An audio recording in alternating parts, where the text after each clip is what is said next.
ایک خدا پر جنہوں نے یقین کیا وہ فتح یاب ہوں گے، چاہے وہ تعداد میں کم ہو، چاہے وہ ساز و سامان میں کم ہو، چاہے وہ روپے دولت میں کم ہو، چاہے وہ صحت کے اعتبار سے کمزور ہوں۔ بہت سارے مسلمان اکثر پوچھتے ہیں ہمیں جب فلسطین کی بات آتی ہے، کچھ بڑی بڑی حکومتیں ہیں جی، کچھ کر دی نہیں پئی، حکومتیں جو مسلمانوں کی ہیں ان سے کیا ہو سکتا ہے؟ مزہ تو ادھر آ کر دیکھو غزہ میں کہ جہاں بدری صحابہ رضی اللہ تعالیٰ اجمعین کی روحانی اولادیں چند ساز و سامان کے ساتھ پیدل چلتے ہوئے آج بھی ابو جہل کی فوج کے دانت کھٹے کر رہے ہیں، جنہوں نے آج بھی دشمن کو یہ بتا دیا کہ 24 گھنٹے میں کسی کو ہلاک نہیں کیا جا سکتا، جن کے ساتھ اللہ کی مدد ہو ان کے حرم کے اندر داخل نہیں ہوا جا سکتا۔ تو بات تو صرف کل بھی ان کی تھی جو اللہ کو مانتے تھے، آج بھی انہی کی بنی ہوئی ہے جو اللہ اور اس کے رسول کی مانتے ہیں۔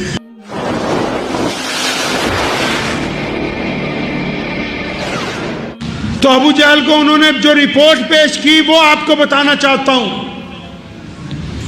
انہوں نے ابو جہل کو کہا کہ ہم تو دیکھا ہے محمد رسول اللہ کی فوج کو 313 لوگ ہیں، اکثر کے پاس کھانے کے لیے کچھ نہیں، 313 نہتے ہیں، 15 16 17 تلواریں ہیں، بس 40 50 بڈھے ہیں ساتھ میں، بچوں کے بھی تعداد ہے 10 15 کی۔ ہم دیکھ آئے ان کو، ان کے پاس تو گھوڑے بھی مکمل نہیں، گنتی کے گھوڑے ہیں، گنتی کے 2-4 اونٹ ہیں۔ ابو جہل جب رپورٹ سن رہا تھا نا، رپورٹ سنتے سنتے اس کو جوش آ گیا۔ اس کے جو باقی بڑے بڑے چودھری وہاں بیٹھے ہوئے تھے وہ مخبر درمیان میں کھڑے ہوئے جاسوس رپورٹ بیان کر رہے کہ یار مسلمان تو کمزور ہیں، بھوکے ہیں، ان کے پاس تلواریں نہیں، گھوڑے نہیں، ساز و سامان نہیں، ان کے پاس تیر انداز نہیں، ان کی تعداد 313 ہے، ان میں بوڑھے بھی ہیں، ان میں بچے بھی ہیں۔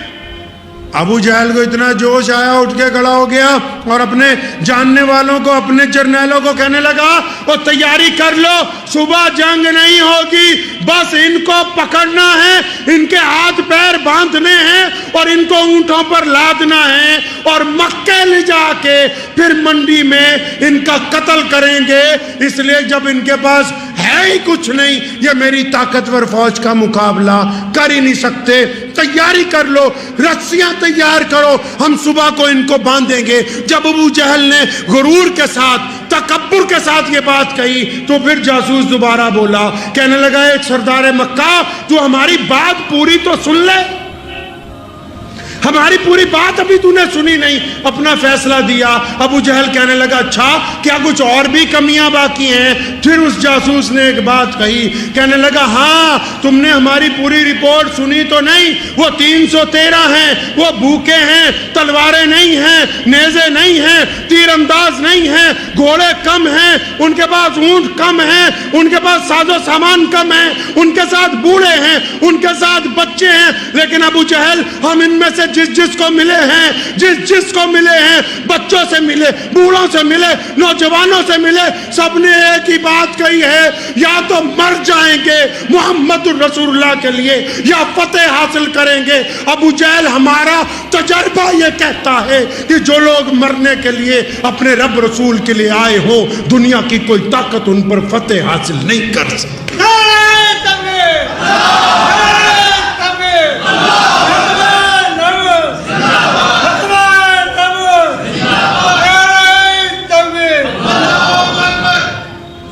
ہمارا تجربہ ہے کہ جو لوگ اپنے رب اور رسول کے لیے قربانی دینے آئے ہوں، اور پھر بدر میں دکھایا، اور بدر میں یہ طے ہو گئی بات کہ ساز و سامان سے فتح نہیں ہوگی، فتح اس کی ہوگی جس کے ساتھ اللہ کی ذات ہے۔ آپ کو پتہ ہے پیارے پیغمبر نے بدر کی رات میں دعا مانگی تھی کہ یا اللہ میں 313 کو لے کے آج تیرے میدان میں اتر آیا ہوں اور دشمن زیادہ ہے، ساز و سامان زیادہ ہے، طاقت زیادہ ہے، یا اللہ تو بھی جان لے کہ اگر آج ہم 313 ختم ہو گئے تو دنیا میں تیرا نام لینے والا کوئی باقی نہیں بچے گا۔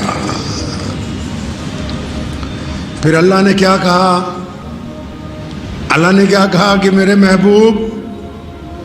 محبوب غم نہ کیجئے، مدد آ رہی ہے،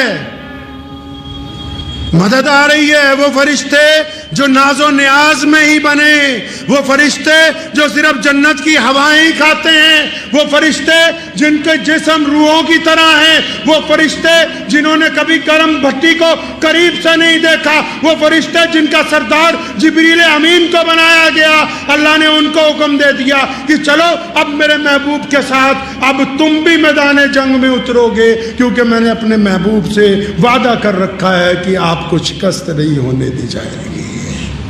بدر اس بات کی علامت ہے، لا الہ الا اللہ کی، یعنی جنہوں نے صرف ایک رب پر، ایک اللہ پر، ایک ایشور پر، ایک خدا پر جنہوں نے یقین کیا، وہ فتح یاب ہوں گے، چاہے وہ تعداد میں کم ہو، چاہے وہ ساز و سامان میں کم ہو، چاہے وہ روپے دولت میں کم ہو، چاہے وہ صحت کے اعتبار سے کمزور ہوں۔ اور پھر جو بدر کے بعد احد کی لڑائی ہوئی، وہاں کلمہ مکمل ہوتا ہے محمد رسول اللہ۔ آپ کو پتہ ہے کہ کلمہ لا الہ الا اللہ محمد رسول اللہ جنگ بدر اور جنگ احد ان دونوں کلمے کی مظہر ہیں۔ جنگ بدر میں یہ طے ہوا کہ اللہ کی اگر پورا یقین ہوگا تو فتح ہوگی، اور جنگ احد میں ذرا سا کہنا نہیں مانا، پہاڑی سے پیچھے ہٹ گئے تھے، شدید نقصان اٹھانا پڑا۔ یہ طے ہوا کہ محمد رسول اللہ کی اطاعت ہوگی تبھی فتح ہو سکتی ہے، اگر رسول اللہ کی اطاعت سے ذرا سا دائیں بائیں ہو جاؤ گے تو فتح نہیں ہوگی۔ علامہ منصور صاحب بجنوری رحمۃ اللہ علیہ فرمایا کرتے تھے کہ جنگ احد، جنگ بدر اور جنگ احد لا الہ الا اللہ محمد رسول اللہ کی مظہر ہیں، تفسیر ہیں یہ اصل میں کلمے کی تکمیل ہوئی ہے ان دونوں جگہ پہ، سمجھایا گیا ہے۔ اور پھر بدر کے دن جب رسول اللہ کو اللہ تعالیٰ نے فتح دے دی، آسان نہیں تھی۔ مولا علی کرم اللہ وجہ جیسا شیر خدا یہ کہتا ہے کہ جب جنگ کی بھٹی پوری شدت پر تھی اور جب لوگ لڑتے لڑتے تھک جاتے تھے، اگر ہمیں کہیں پناہ ملتی تھی تو ہم پیارے پیغمبر صلی اللہ علیہ وسلم کے پیچھے جا کے کھڑے ہوتے تھے۔ محمد رسول اللہ نے اس میں یہ بھی طے کیا کہ جب حالات بگڑ جائیں، جب حالات ناسازگار ہو جائیں، جب کبھی جنگ کا وقت آ جائے، جب کبھی مصیبت آ جائے، جب کبھی پریشانی آ جائے، تو دنیا کی حکومتوں نے یہ طے کیا تھا کہ جب دکھ کا وقت ہوگا تو حکمران اور بادشاہ اور جو بڑے بڑے لڑانے والے ہوں گے وہ پیچھے ہوں گے۔ پیارے پیغمبر نے یہ نیا اصول طے کیا کہ جب دکھ کا وقت ہوگا، جنگ کا وقت ہوگا، حالات کی ناسازگاری ہوگی تو محمد رسول اللہ سب سے آگے تھے۔ یہ روایت بھی پیارے پیغمبر نے ادا کی کہ تم سمجھتے ہو کہ لوگوں کو مرواؤ، خود گھر پہ بیٹھے رہو، اگر حق اور انصاف کے لیے جانا ہے تو خود سب سے پہلے آگے جانا ہوگا۔ جنگ بدر صرف جنگ نہیں ہے، وہ اعلیٰ روایتوں کی امین ہے جس میں بیٹیوں کو عزت دی گئی، جس میں ظلم کو روکا گیا، جس میں ظالم کے دانت کھٹے کیے گئے، جس میں دولت کی لالچ نہیں ہے۔ اور یہ پوری دنیا میں جتنے بھی مسلمان ہیں آج کائنات کے اندر جو بڑی عزت کے ساتھ، محبت کے ساتھ لطف اٹھا رہے ہیں اپنی زندگی کا، یہ جو طواف ہوتا ہے نا بیت اللہ میں جو طواف ہوتا ہے نا 24 گھنٹے، آپ جائیں اللہ تعالیٰ آپ کو لے جائے، کتنا مزہ آتا ہے طواف میں۔ اور یہ جو ہم پیارے پیغمبر حضرت محمد رسول اللہ صلی اللہ علیہ وسلم کی مسجد میں جا کے نماز ادا کرتے ہیں، پیارے پیغمبر علیہ الصلوۃ والسلام کو سلام پیش کرتے ہیں، یہ جو ہم بیٹھے ہوئے ہیں مسجد میں ابھی، یہ جو پوری کائنات میں اذانیں ہو رہی ہیں، یہ جو کروڑوں مدرسوں میں قرآن پڑھا جاتا ہے، سنا جاتا ہے، یہ جو لاکھوں حافظ مصلی محراب سنا رہے ہیں، دل کی تختی پر لکھ کے لے جاؤ، اگر بدر کے میدان میں اہل اسلام فتح حاصل نہیں کرتے تو آج ہم نماز جمعہ کی نماز ادا نہیں کر سکتے تھے۔ یہ بدر کی برکتیں ہیں کہ پوری کائنات میں اللہ تبارک و تعالیٰ نے مسلمانوں کو عزت عطا فرمائی، یہ بدر کی فتح کی برکتیں ہیں۔ یہ اس دور کی برکتیں ہیں جب محمد رسول اللہ صلی اللہ علیہ وسلم نے یہ طے کیا، ہاں کہ غریب سر جھکا کے نہ جیے، سر اٹھا کے جیے۔ آج بھی آپ دیکھیں، بہت سارے مسلمان اکثر پوچھتے ہیں ہمیں جب فلسطین کی بات آتی ہے، کچھ بڑی بڑی حکومتیں ہیں جی، کچھ کر دی نہیں پئی، حکومتیں جو مسلمانوں کی ہیں ان سے کیا ہو سکتا ہے؟ مزہ تو ادھر آ کر دیکھو غزہ میں کہ جہاں بدری صحابہ رضی اللہ تعالیٰ اجمعین کی روحانی اولادیں چند ساز و سامان کے ساتھ پیدل چلتے ہوئے آج بھی ابو جہل کی فوج کے دانت کھٹے کر رہے ہیں، جنہوں نے آج بھی دشمن کو یہ بتا دیا کہ 24 گھنٹے میں کسی کو ہلاک نہیں کیا جا سکتا، جن کے ساتھ اللہ کی مدد ہو ان کے حرم کے اندر داخل نہیں ہوا جا سکتا۔ تو بات تو صرف کل بھی ان کی تھی جو اللہ کو مانتے تھے، آج بھی انہی کی بنی ہوئی ہے جو اللہ اور اس کے رسول کی مانتے ہیں۔ بات صرف یہی ہے کہ آپ کا عقیدہ کیا ہے۔ دیکھیے جب بدر میں فتح ہوئی، جب دنیا میں کہیں بھی فتح ہوتی ہے نا، اب دیکھیے کئی ملکوں کو جب فتح کیا، ظلم ہوتا ہے تو لوگ چپ رہتے۔ رسول اللہ صلی اللہ علیہ وسلم نے اسلام کی فتح میں اور ظالم کی فتح میں کیا فرق آیا؟ جب رسول اللہ کو فتح ہوئی، لوگ فتح کے بعد نعوذ باللہ بری بری گالیاں دیتے ہیں دشمن کو، اپنی انا کہتے ہیں کہ ہم نے جنگ جیت لی، ڈینگے ہانکتے ہیں، بڑی بڑی باتیں زبان سے نکالتے ہیں۔ محمد رسول اللہ کو اللہ نے جب فتح حاصل عطا کی تو کیا کیا؟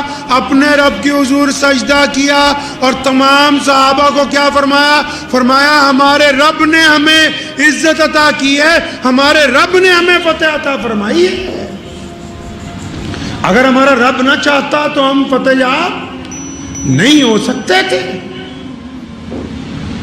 آج بھی دنیا کی زندگی دیکھ لو، جن کے پاس پیسہ زیادہ ہے، دولت زیادہ ہے، چال ڈھال دیکھو نا ان کے، جن کو ذرا اچھا بولنا آتا ہے، جن کے پاس علم زیادہ ہے، ذرا چال ڈال دیکھو ان کی، کیا غرور ہے، باتیں دیکھو کیسے بناتے ہیں، کرسی پہ بیٹھ کے پاؤں زمین پہ نہیں ٹکتے ان کے۔ ان کو یہ نہیں پتا، چاہے دنیا میں کوئی بھی بندہ ہو، جن کو باتیں بنانی آ گئی نا، اب ہمارے پاس پیسہ زیادہ ہے جی، ہم فلاں کرسی پہ بیٹھے، ہم فلاں سیٹھ صاحب ہیں، ہم فلاں ایم پی ہیں، فلاں ہم وزیر بن گئے، ہمارے پاس یہ آ گیا، ہمارے پاس وہ آ گیا۔ اگر محنت کے ذریعے قسمت لکھی جاتی تو محنت سب سے زیادہ مزدور کرتا ہے۔ اگر محنت کے ذریعے دولت ملتی تو محنت تو سب سے زیادہ ریڑھی کھینچنے والا کرتا ہے۔ محنت کے ساتھ ہی اگر دولت ملنی ہوتی تو محنت تو سب سے زیادہ کسان کھیت کے اندر کرتا ہے۔ یہ اللہ تبارک و تعالیٰ کی طرف سے انعام کی بات ہے، قسمت کی بات ہے، رب کی طرف سے۔ تمہارا کوئی کمال نہیں ہے، آپ کا کوئی کمال نہیں اس میں۔ اگر محنت کے بل پر ہوتا تو پھر یہ بڑے بڑے ارب پتی انگوٹھا ٹیکوں کے ملازم نہیں بنتے، بڑے بڑے پڑھے لکھے لوگ۔ ذہن میں اس بات کو کر لیں، اپنی دماغ میں بٹھا لیں کہ فتح بھی اللہ کی طاقت سے، عزت بھی اللہ کی طاقت سے، دولت بھی اللہ کی طاقت سے، حسن بھی اللہ کی طاقت سے، تکلم بھی اللہ کی طاقت سے۔ بندہ اپنے آپ کچھ نہیں کر سکتا۔ بندے کا تو ابھی ایک سانس پھنس جائے تو اوپر کا اوپر، نیچے کا نیچے، دنیا کی ساری پاور لگ کے بھی اس سانس کو آگے چلا نہیں سکتی۔ ہے۔ اللہ جب کسی سے ناراض ہوتے ہیں نا تو کیا ہوتا ہے پتہ ہے آپ کو؟ جب کسی سے ناراض ہوتے ہیں ایکسیڈنٹ نہیں ہوتا، جب کسی سے ناراض ہوتے ہیں پیسے نہیں کم ہوتے، جب کسی سے ناراض ہوتے ہیں حسن نہیں جاتا،